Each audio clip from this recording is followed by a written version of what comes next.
ఒక్క దళితులే కాదు,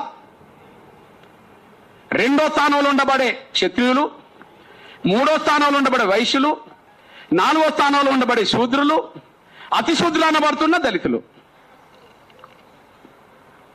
కుల వ్యవస్థలో బ్రాహ్మణులే టాప్, వర్ణ వ్యవస్థలో బ్రాహ్మణులే టాప్. ఓకే, కుల వ్యవస్థలో బ్రాహ్మణులే టాప్, వర్ణ వ్యవస్థలో బ్రాహ్మణులే టాప్. బ్రాహ్మణేతర వర్గాలు అవమానాలు పడ్డారు బ్రాహ్మణుల చేత, బ్రాహ్మణేతర వర్గాలు అణచివేతకు గురైండు. ఉదాహరణకు మీ దృష్టికి ఒక విషయం చేస్తున్నా నేను. మన హిందూ రాజుల్లో చాలా గొప్ప పేరు తెచ్చుకున్నది మనకు ఛత్రపతి శివాజీ గారు. చాలా గొప్ప వీరుడు. ఆయన సైన్యంలో కూడా ముస్లింలు ఉంటారు, ఆయన బాడీ గార్డులో కూడా ముస్లింలు ఉంటారు. ఆయన హిందూ రాజే, కానీ మత వ్యవస్థ ఎప్పుడు పాటించాలి, మత సామ్రాజ్యాన్ని పాటించండు. లేకపోతే ఆయన సైన్యంలో 3వ వంతు సైన్యం ముస్లింలు ఉండేవాళ్ళు కాదు, ఆయన సైన్యాధిపతులు ఉండేవాళ్ళు కాదు, ఆయన అంగరక్షకులు ఉండేవాళ్ళు కాదు. అదొక స్టోరీ. కానీ ఇక్కడ మీ దృష్టికి తీసుకొస్తున్నా, ఛత్రపతి శివాజీ పట్టాభిషేకం జరిగే సమయానికి అక్కడ బ్రాహ్మణులు మీరు క్షత్రియులు కారు కాబట్టి మీకు పట్టాభిషేకం చేయమని చెప్పి ఎదురు తిరుగుతారు. మీరు క్షత్రియులు కాదు, మీకు పట్టాభిషేకం చేయమని చెప్పి ఎదురు తిరుగుతారు. ఎందుకు ఎదురు తిరుగుతారు అంటే ఆనాటికి క్షత్రులు లేరు అని. ఆనాటికి పూలే బుక్కు, ఆనాటికి క్షత్రులు లేరని చెప్పి. మరి బ్రాహ్మణుల తర్వాత క్షత్రులు కదా పరిపాలన కరువులు, మరి క్షత్రులు ఎందుకు లేకుండా పోయిండు? ఇంకోటి, బ్రాహ్మణుల తర్వాత శివాజీ, బ్రాహ్మణుల తర్వాత క్షత్రులే కదా, మరి క్షత్రులు ఎందుకు లేకుండా పోయిండ్రు? ఎందుకు లేకుండా పోయిండ్రు అంటే శివాజీ గౌరవ పెద్దలు పట్టాభిషేకం జరిగే సమయానికి అంతకుముందు 100-200 ఏళ్ళ క్రితం ఒక బ్రాహ్మణైనా ఒకటి రాస్తాడు పుస్తకం. అని ఏం రాస్తాడో చూడండి. అక్బర్ కాలంలో కాశీలో ఉండిన కృష్ణ నరసింహ శేషుడు అనే బ్రాహ్మణ పండితుడు శూద్రాచార శిరోమణి అనే గ్రంథాన్ని వ్రాశాడు. కలియుగంలో క్షత్రులనే వారే లేరన్న సిద్ధాంతాన్ని అతడు అందులో లేవదీశాడు. ఆ గ్రంథం అప్పటికి సర్వత్రా పాటించబడుతూ ఉంది. దాన్ని ఆధారంగా తీసుకొని కొందరు బ్రాహ్మణులు శివాజీకి పట్టాభిషేకం చేయడానికి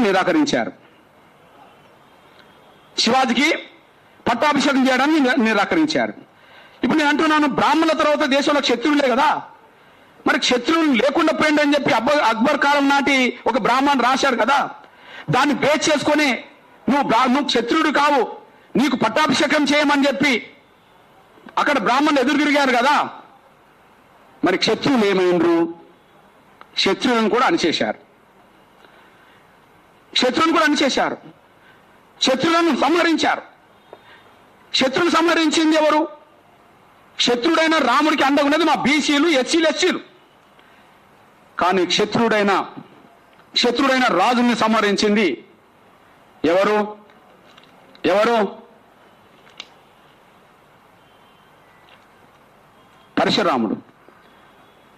పరశురాముడే కదా. శత్రువులందరినీ సంహరించింది ఎవరు?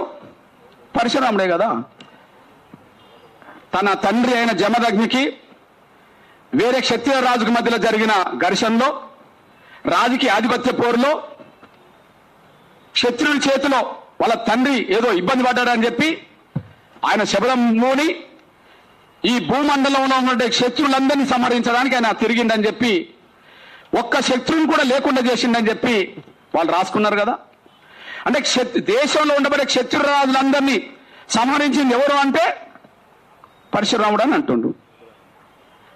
అంటే శత్రువులు లేరు, నీకు పట్టాభిషేకం చేయమని అనడం కానుండే శత్రువు లేకపోవడమే కదా. శత్రువుని ఎవరు లేకుండా చేసిండ్రు? ఎవరు సంహరించిండ్రు?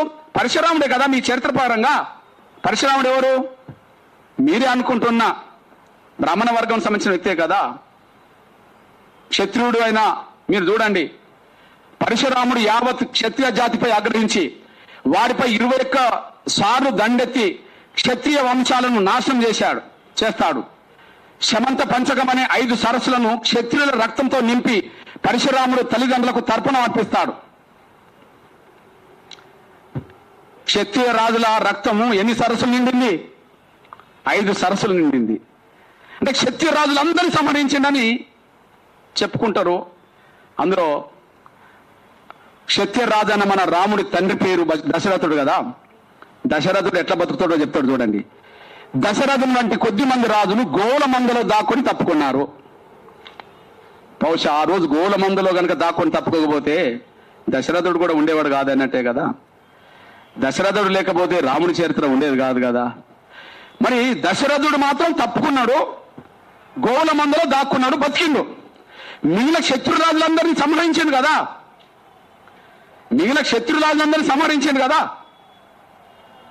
అంటే క్షత్రియులను కూడా సంహరించింది మీరేననే విషయం చరిత్ర మీరు రాసుకున్నారు కదా.